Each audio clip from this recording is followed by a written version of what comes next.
If you want to understand why some companies have a toxic culture, underperform relative to their potential, and eventually collapse, look no further than the quality of their leadership teams.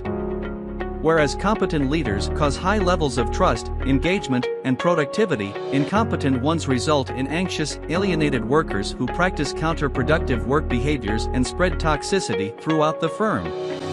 Consider that the economic impact of avoiding a toxic worker is 2 times higher than that of hiring a star performer. There are too many incompetent men in leadership positions, in large part because businesses tend to promote people on the basis of charisma, confidence, and even narcissism. Incompetent leaders are the main reason for low levels of employee engagement and the prevalent high levels of passive job seeking and self-employment. Instead, companies should be putting people in charge who demonstrate competence, humility, and integrity. If you're responsible for assessing leadership candidates, you should work on your ability to distinguish between confidence and competence.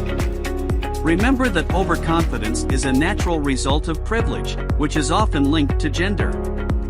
Scientifically valid assessments to predict and avoid managerial and leadership incompetence.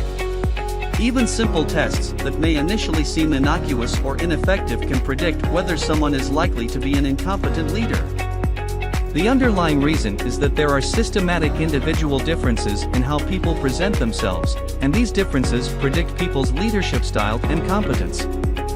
When you are able to put thousands of leaders through the same self-report questionnaires, and you link their responses to their leadership style, performance, and effectiveness, you can identify the key patterns of self-presentation that characterize good and bad leaders.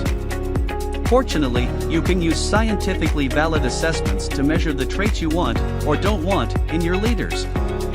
You can ask company leaders, including emerging leaders, to take self-assessments, and then measure their responses against their leadership style, performance, and effectiveness.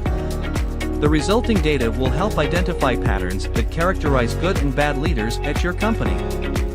Of course, this practice will take time and effort, and many organizations won't want to invest those resources. But vetting candidates for leadership roles will pay dividends down the line.